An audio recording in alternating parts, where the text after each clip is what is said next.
Hey everyone, welcome back to FPL Fran. Today's video is going to be my Game Week 8 transfer plans. We are jumping into an international break now, and I think we've got time to just reflect and just sit on what I still think is very much a good team.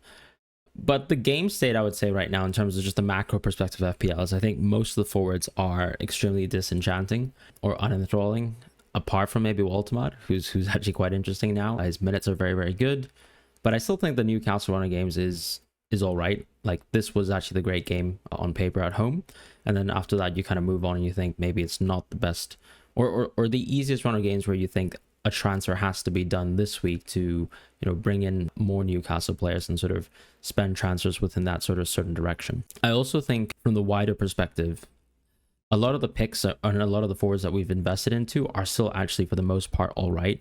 It just so happens that when you look at every single team, every forward that we quite like, we probably actually have a midfielder from that same team that we like even more, and we'll talk about that in a moment. But just to sort of reflect on this game week, I was very much happy with how it turned out. We did roll, so of course we took a bit of a passive approach, but part of it is because I was quite happy to have Mateta versus Everton. He had a great game in terms of chances. Did he have a great game in terms of finishing? Absolutely not. So Mateta's actually on a pretty dry run now in terms of converting his chances, and we can see, of course, his minutes are also getting slightly hurt. So that's not something that's extremely ideal. I did get 65 points at the end of the day. That does give me a red arrow, but I don't think something that's extremely damaging. We know that a lot of people are still, using chips. We have the free hit left, and a lot of people have already wildcard at this point. Some people will be wildcard in Gameweek 8. I'll definitely make a wildcard 8 video as well for a lot of managers, but that just means that over the next 2 weeks, I shouldn't have extremely high expectations, because Bench Boost 8 is going to be quite popular. Potentially even a Bench Boost 9 could be popular for the people who've, wildcarded on Gameweek 8. As far as the team, in terms of auto subs, I probably could have considered Anderson over Virgil. I think it was a very close call. Did I expect Liverpool to almost get squashed by Chelsea at the end? Not really, but it was a pretty poor game from Liverpool. And I think the overall sort of takeaway is still Liverpool look quite weak, but part of the reason why I kind of wanted to keep Virgil is because he's still getting a lot of defensive contributions. Now, the defensive contribution that Virgil pulled out in that game, I believe, has been memed enough on social media, but you guys know what I'm talking about in terms of the Caicedo shot.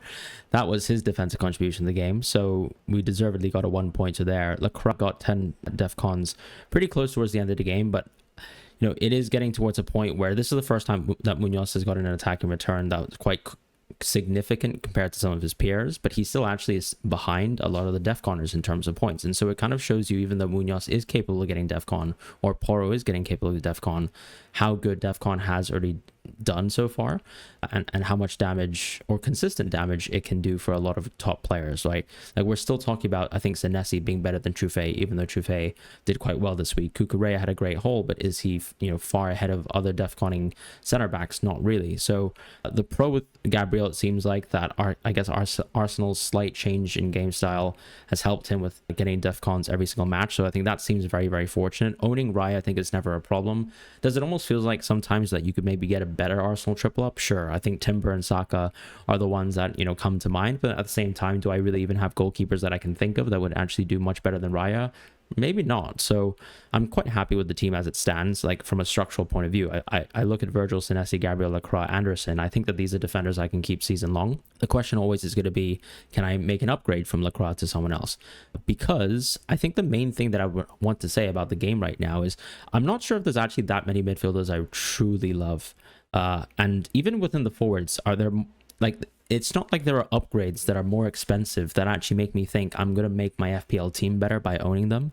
As I said, it's only the side grades in terms of, can I move an FPL forward into an FPL midfielder, that makes me kind of intrigued, right? Like, what do I mean by this? Gyökeres to Saka is one of them.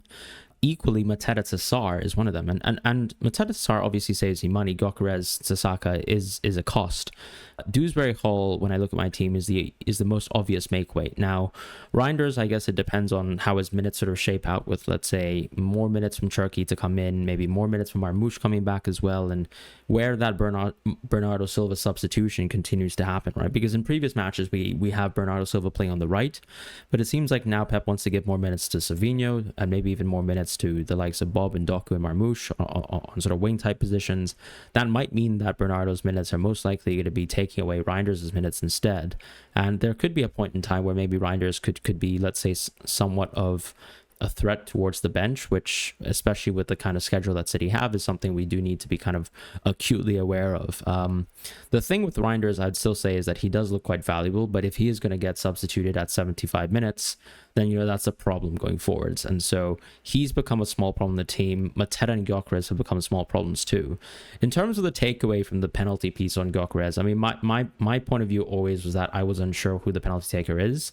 The recent quotes from Saka seem to be that he had the presence of mind to actually want to take the penalty. Maybe it's because of the occasion. People have talked about that.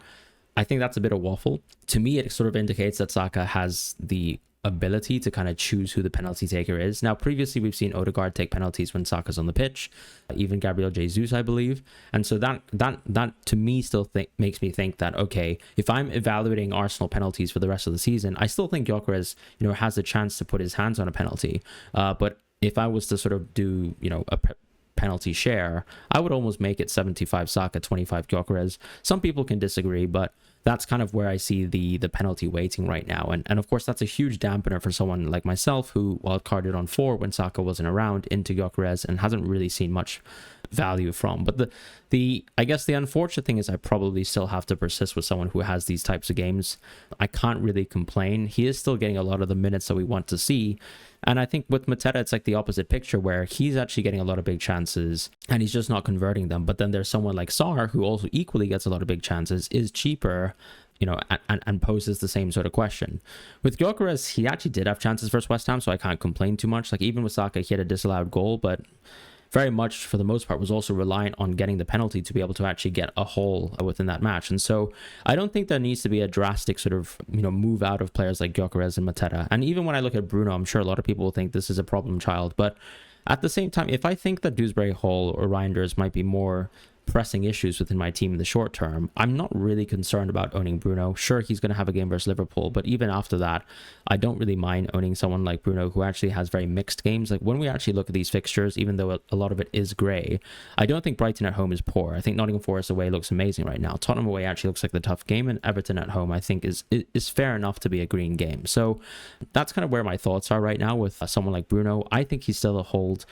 I'm okay with other people thinking that Bruno has to absolutely get out of their team, but generally right now I think we can go across the teams in the Premier League and just and say that there's a lot of difficulty with picking expensive players that you actually want to have in your team. And as I've already brought one up, it is Saka, and it would sort of require me maybe moving off of Gyökeres, but is it really worth a move? I'm not quite sure. And so I would like to have more information. I think actually what I would like to do in the future, and I'll show it within the transfer plans later when we actually walk through it, is to actually discuss, what is going on with my opportunity to make 2 free transfers in the distance if I think that Dewsbury Hall is a sell, and maybe even Mateta arguably is a sell. Because if I was to choose between Mateta and Gyökeres in terms of preference of which player I actually want to have going forwards, I'd probably want to have the player who actually doesn't have a huge minutes threat in terms of Gyökeres, because Havertz is not that close to coming back. Whereas as you can see with Mateta faced with European football midweek, his minutes are going to be quite susceptible. And I think the only pro, of course, on a soft note, is that maybe Crystal Palace struggled to sort of maintain the level of pressure that they exerted within the match after Mateta was off the pitch. But that's not a huge pro, because I still think if you look at European games, if he can get subbed off at 45 minutes, and in a sense Crystal Palace are fighting on 2 fronts anyways, Mateta's minutes just aren't good enough. But it is Bournemouth at home, and I think the key thing here is I'm going to give him that game and then reassess after that, because what can I do? He's still a solid pick. It's just that even when you look at someone like João Pedro, the minutes can be worse. And I think there are a lot more midfielders right now who are operating on that sort of 90 minutes basis that are a little bit more interesting. But are they worth moving into now? I don't think so. So that's kind of how I feel about my team. Defense looks great. Goalkeeper looks great.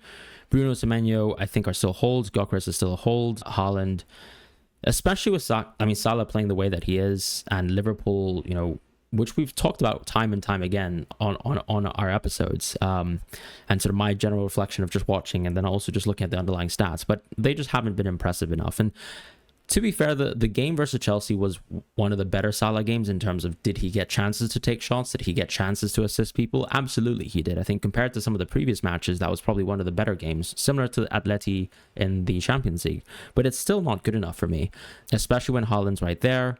And there's a lot of transfer value hits that will sort of impact, I think, going against Salah.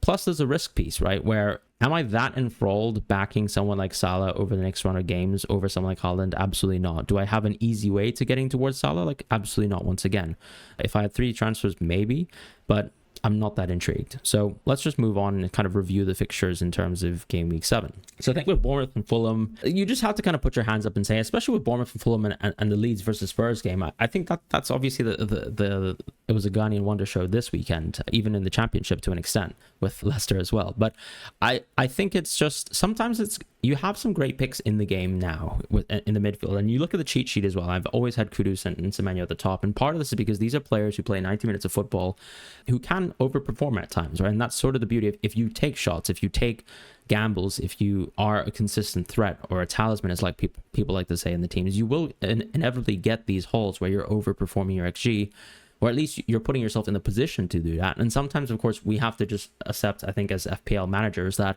you're going to be fortunate to own players that are putting your team in that sort of position. So I don't own Kudus now, but I've always been a pro of Kudus as a midfielder, and I just haven't necessarily had the opportunity to bring him into my team. But is he still an extremely solid pick? 100%. So do I feel bad about not owning Kudus? No.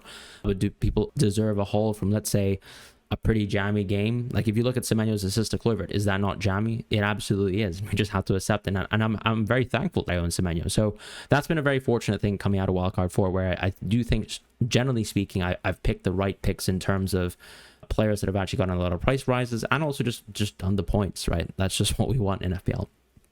With Leeds and Spurs, I think Leeds were actually potentially better than Spurs in that game, but then Spurs actually still had more than enough opportunities to do well, and I think they overwhelmed Leeds within the second half of the game as well. So that game, I would say, is a bit harsh for Leeds. I think they've had 2 back-to-back performances now at home where I've been really impressed, and they've played versus good teams, right? They played versus Bournemouth, and I felt like they were more deserving of a win than a draw. And here versus Spurs, I think they're at least deserving of a draw, but then a small deflection from the Kudus shot, produces that deficit, and then we also had a screamer from Tell. As far as Arsenal versus West Ham, I think Arsenal just had a very convincing game here. Of course, the big takeaway from an FPL perspective is Saka taking the penalty. I think that clearly is going to change the wildcard 8 structure. Now, ironically, I think the suggested wildcard drafts that I've been shipping out from a content perspective for wildcard 6 and wildcard 7 actually had Saka in it both times. So I feel a bit confident about just the idea that we don't need to be overconfident about things like a Gyökeres penalty. Like, there is always this uncertainty in the game, and I think until we actually get this clarity, it's best to sort of stay by your intuition and to not overread on certain things. Like, we had that Swedish amateur journalist, not an amateur journalist, maybe, I think that's maybe offensive, but we can't trust that sort of third-party information until we sort of see it come to fruition. And it is interesting that Saka has potentially most of the say in terms of penalties, and that can just still change going forward. It's like, I'm not 100% certain, so that sort of looming move of, do I need to make a Gyökeres Saka in the immediate future, I'm not so sure. But of course, from a West Ham perspective, Paqueta followed his father Bruno in getting 11 DEFCONs, although I think Bruno actually got chopped down to 9 DEFCONs or 7 DEFCONs somehow, so that's changed that Bruno game. But he had a great shot as well that was saved by Rofs. I think both of these matches here, the team on the left obviously convincingly deserved to win. United versus Sunderland was a lot closer than Arsenal versus West Ham, to sort of put that into perspective. But other than the Odegaard MCL injury, which means that he's probably out for maybe between 4 to 8 weeks of football, obviously we have a lot of international breaks, and that's very helpful in terms of reducing how long he's out from Arsenal. But I think that makes Eze very interesting. Now, the tricky thing, I suppose, is that doesn't necessarily make Eze much better outside of minutes, because it's not like you're getting more set pieces for Eze. Rice is still going to be around, Martinelli's still going to be around, and you can see even within that match, Eze isn't a full 90-minute player for this Arsenal team. Like, he can still get subbed off, and within the context of, let's say, the sort of right-hand side corners, it's still going to be Saka for the most part, as long as he can fill out most of those minutes, and then Rice would still probably take as a deputy at this moment in time. So I think I don't want to overrate how good Eze is as a pick, but it does help him, right? Especially with the minutes. And if you've moved into Eze, I think you just feel super comfortable owning him now. But it's one of those cases where if I look right now, I mean, what are the most interesting? Like I'd still be more intrigued, I think, generally speaking, to own someone like Kudus than maybe even Eze at the sort of price points that they're at. If I think about Man United, Mbeumo has been exciting, but not that much so where I think he's necessarily worth a transfer. Like there's almost a sea of 5 to 6 million midfielders, and they're probably just as good as a lot of the 8 million to 9 million midfielders, or even 7 million ones. And let's just move along, right? Chelsea versus Liverpool. That game I actually ended up watching at FPL Meets, which I really, really enjoyed. Just a small group of us. And feel free, of course, if you are based in London, to actually join us whenever you can. I think it's usually promoted within the FPL Meets account, but yeah, we were watching it at a pub near Southwark, and it's one of the games where I think Liverpool should have won on paper if you kind of look at the lineups and all the context, right? No Palmer, center backs getting injured throughout the match, even before the match. Just the lineups, right, from that perspective, I think looked a lot stronger for Liverpool, because that's basically the title winning team for Liverpool, minus, let's say, Lucho and Darwin Nunez, and on paper, you know, set up to do well. But they were still, for the most part, I think, quite evenly matched by Chelsea. So despite Liverpool maybe having slightly more XG and Chelsea giving some chances, especially to Salah, I still think Liverpool were quite unimpressive, you know, given the context of all the injuries and things like that. So not particularly impressive. From the Chelsea piece, I think the wider thing that I would like to look at over the course of the season is how many minutes is Esteban going to get, because he's just such a brilliant player.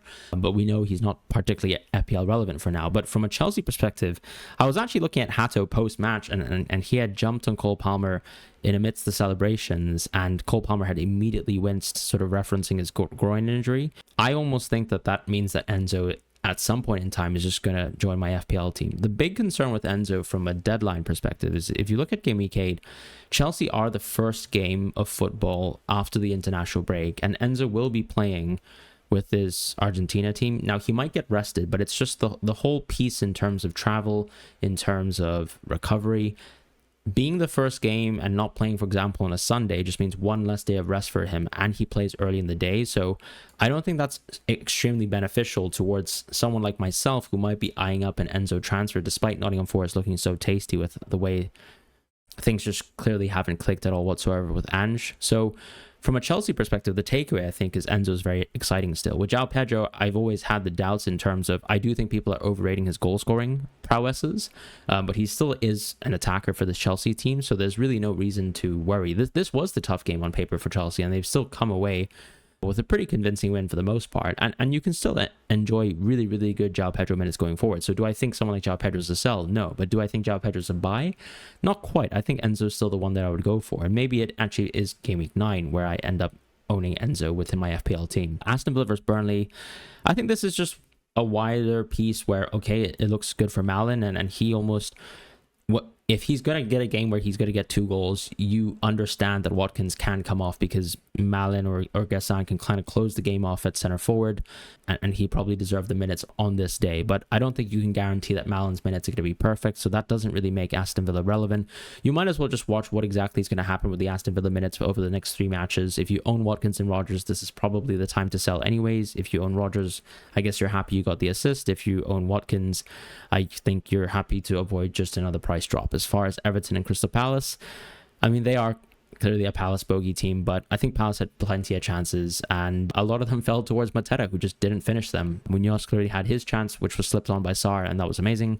But Everton pretty much collapsed on Palace when Palace, I think, made some substitutions late in the second half of the game as well.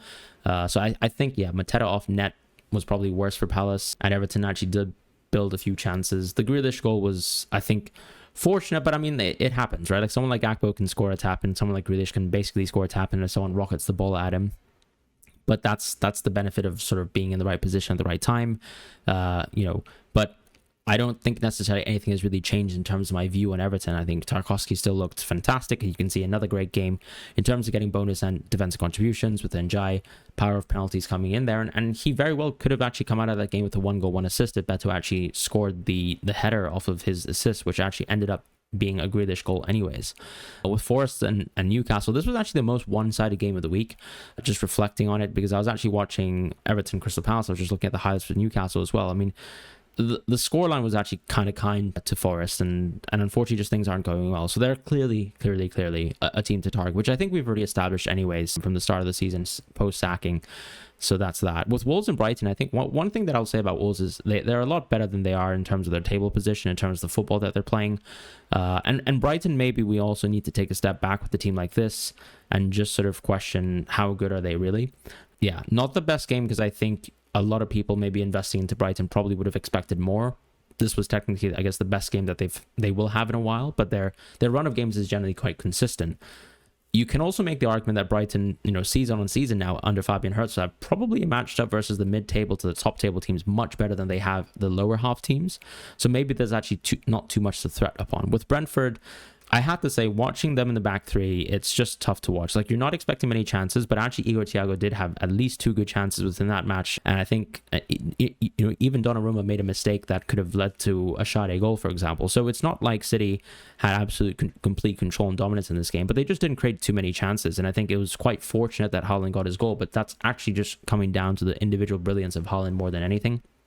So my takeaway from this match is Brentford are just a very solid team, but they're going to do this back three stuff. And I think that's going to hurt someone like Igor Thiago, especially within certain matches where you don't think he's going to get the full 90 minutes, especially if they're going to set up in this sort of way. So I guess my reflection as someone who previously owned Igor Thiago and sold him before he absolutely humiliated Man United is that I guess I feel a little bit rewarded by some of his minutes not being great, and that being a takeaway from the 2 matches that he played. So that's kind of how I feel right now. I think the FPL landscape's quite interesting, but when I look across all these teams here, the midfielders do interest me, but the forwards, I can't even really pick out a forward that I really like. Sure, Waltermod has been absolutely, on fire from a Newcastle perspective, but I do think they have tougher games, as I said, and I think part of it too is maybe they still just got the chance to play Nottingham Forest. They haven't put in that many impressive offensive performance so far for us to say that he's so obviously the pick to go to. And if I go to Jared Bowen, for example, another interesting forward who actually has a pretty good run of games coming up, I think the big difference here is that if you think he's better as a right winger, I think that's a pretty plausible argument. But there's still, I don't think, a team that's absolutely going to be completely dominant over this run of games. So once again, the question is, if you own someone like João Pedro or if you own someone like Gyökeres, is it really worth a free transfer to move off of someone like Gyökeres or João Pedro into someone like Jared Bowen? I personally don't think so, but I can understand the argument of someone thinking, I've got 4 free transfers, I've got 5 free transfers, I want to make these moves right now and take advantage of the short-term fixture swing, and then maybe move into Saka, who I might think is better than Gyökeres. But I still think there's value towards Gyökeres. I still think there's value towards Mateta, even though their peers in the midfield might be better. And that's just a reflection of that too. We're now back with the Fantasy Football Hub My Team Pick and Rating tool. If you actually want to have use of the tool and use of other pro tools that will actually help support you with making better decisions, please feel free to have a look at the link in the description below. It's just something that I think is very helpful for visualizing how my team's able to navigate week on week. And here we sit in Gameweek with the team that I personally have, and we can just quickly optimize the team. So just click of a button here, and then just think about how my team's going to set up going forwards. Now, the big thing that as I was saying this week is, sure, it does seem exciting to move players like a Gyökeres into a Saka and to sort of move Mateta into a Sar, but I still think that they're really, really solid, and I just don't like the idea of using 2 free transfers to kind of do somewhat sideways moves on this week, as I want to get more information. I want to get more information on how bad exactly Reinders' minutes are. I want to see how reliable Paqueta is in terms of what is this new look Paqueta under Nuno. Is he going to benefit from a game like Brentford at home and hopefully get a haul that we were looking for?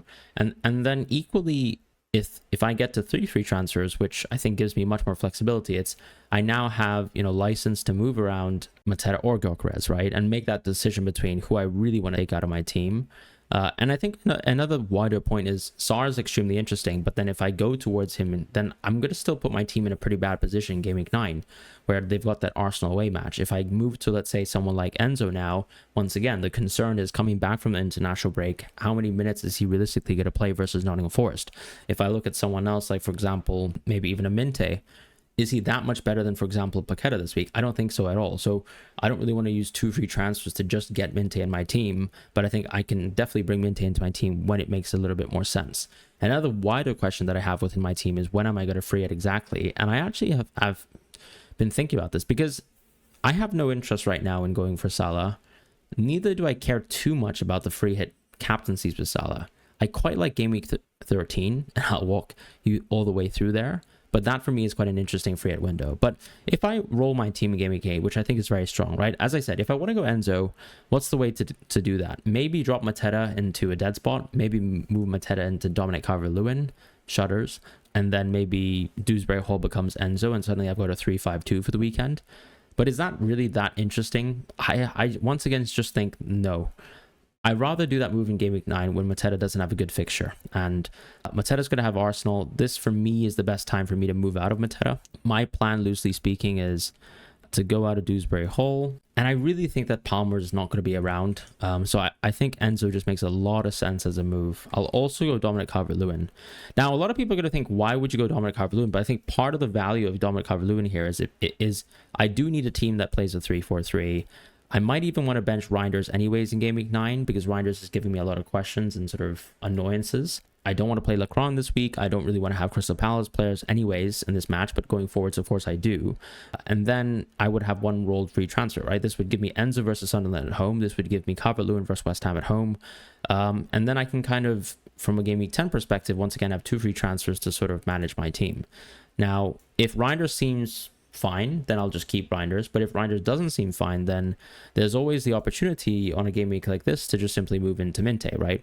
Either Paqueta can go into Minte or either Reinders can go into Minte. But I think if Palmer, as I suspect, is probably going to need maybe surgery, some sort of treatment, or at least more time off, right? Because I really think if you look at the video with Hato interacting with Palmer, I just can't see him being fit and available in game week 8. And how long is it really going to be until he actually feels fine to play football if he can't even allow a teammate to jump on his back? You know, that's the eye test for you or for me, but that's kind of how I feel about it. And then the 1.0 in the bank, you know, after making these moves should hopefully allow me to have that sort of flexibility, because 1.0 in the bank with 2 free transfers is still right now the gap between a Gyökeres and a Sesko, right? So I've always got that sort of flexibility now going forwards where, especially with the 4.3 forwards in the game, to move into, let's say, a more mid-dominant structure if I need to, or just simply be a bit more lax with the players that I have, and then just move off of Reinders if I really want to in game week 10, or move off of Paqueta, for example, because Paqueta could be someone that I think going forwards could still be really good, especially as an own in game week 11, especially and also because I'm not going to free hit on game week 11 too. So that could be quite beneficial where maybe I just move Reinders to Minte, or just once again roll in game week 10 and then have more free transfers to kind of assess exactly what I want to do with my team going forwards. So this is kind of how I plan to play my team game week 10. It could be just playing Paqueta, maybe even over Virgil, just depending on how bad I think precisely this Liverpool team is. On game week 11, the team is poor, but then I actually would still hopefully have Paqueta in the team. At this point in time, I think I probably might even have sold Reinders already, but we'll just reassess at that point in time. We don't know exactly how bad it is. Even playing Dominic Calvert-Lewin versus this Nottingham Forest, I think is actually quite appealing for myself. Now, I think Dominic Calvert-Lewin should come with a label warning. I'm sure a lot of people will refuse to do it, but I think I just like the idea of Dominic Calvert-Lewin because no one interests me in the forward position, and at least he's there, right? Playing football, doing cardio and all that. But that's kind of how I feel like game week 11 would be for me. I don't feel like the need to free it necessarily. And once again, I'm not super alarmed by someone like Salah. So if we go towards game week 13, because I think 12 is quite simple and easy to manage, pretty strong team here. But I think this is, once again, if I bring Minte into the team, it's still a really good game week here because I would have the Brentford at home fixture. So you can kind of take that into account. But the Minte move, I think, is a bit conditional because the reason why I haven't locked in the Minte move is I could do it on 10. I could equally also just delay it until game week 12 because, of course, game week 11 is not particularly interesting for me as a Minte, enjoyer because it's Crystal Palace away. So I either make the move for Minte on 10 or on 12, and I have a lot of rolled free transfers at this point in time where on game week 13, this is the particularly bad match, I would say, for Arsenal, right? I don't necessarily want double Arsenal defense. I don't want Gyökeres, certainly not. And even Paqueta, for example, is a pretty poor game. So the big question here on game week 13 is, I think, what is an interesting free hit? I think, first of all, it gives you the opportunity to go triple Liverpool. So this is, I think, an opportunity for me to go maybe Salah plus Haaland and kind of maximize the team. It gets rid of one really poor Bruno game for me. Semenyo stays within the free hit. I get rid of all the Arsenal players. I bring in probably a defense, you know, on this week specifically, maybe an Aston Villa defense, to be honest. Maybe I also just go for Brentford from attacking positions on a week like this. I think that could be quite interesting. But that's kind of the consideration from that game week, right? So that for me is the big week where I would like to effectively replace all the players that I have in my team, including Enzo, and then keep for the most part, Arsenal players within my team, all the Chelsea players within my team at this moment in time, and then enjoy AFCON 5 free transfers in 3 weeks' time. So that's kind of the rough plan that I have. Obviously, I might play Senesi as well, but that's kind of the loose idea that I have for Game Week 13 to free hit there. And then on Game Week 14, I think the biggest question is, if I'm comfortable just captaining someone like, for example, Bruno versus West Ham at home, I don't really care about not having Salah in Game Week 14. Sure, this could be a really popular week and I could get absolutely decimated by a great Salah captaincy here, but that's kind of how the free hit is going to be this season, right? You saw people free hit on 6. They were targeting the Holland captaincy and some sort of additional picks like a Foden, like a Reinders, like maybe even a defender. And suddenly, of course, the clean sheet's lost. A Foden doesn't do anything and he plays 90 minutes of football. And that can happen. But I think part of the value of owning Virgil over this entire run of games is sure, the Liverpool run of games is actually kind of poor after, let's say, Game Week 7. But we've gone past the worst game possible up until Game Week 11 versus Chelsea. And I would still own Virgil anyway. So compared to, let's say, a free hit team, the only benefit for me tangentially of, you know, in terms of improving my team when it comes to Liverpool players is, you know, do I need to get a Salah into my team? And maybe do I just miss out on an additional Liverpool attacker like a Gakpo on a free hit basis on Game Week 14? So that's something that I've been thinking about. And I think I'm quite confident that I quite like Game Week 13. But it's either 13 or 14 for me. I don't think 11 is actually as interesting as I thought. And 13 or 14 just gives me a lot more flexibility because that just means I can rack up more free transfers as we get there and then work on a really, really good FPL team. So that's kind of where I'm at right now. I think the idea, as I said, is build a plan towards Enzo, embrace DCL, save the money in the bank to make sure that I can make even more interesting midfield moves in the future. If I want to yo-yo from Gyökeres to Saka, I probably do that at some point during this run if I really feel like I've got the flexibility. Otherwise, I'm pretty much quite relaxed and I have a move towards Minte to make at some point in time, right? 10 or 12. And let's see how the international break goes. Hopefully no major injuries, but that can also be interesting because I've got 2 free transfers to adjust them. So thank you guys so much for watching. I'll see you guys soon. Take care and goodbye. And hope you guys have had a lovely game week as well.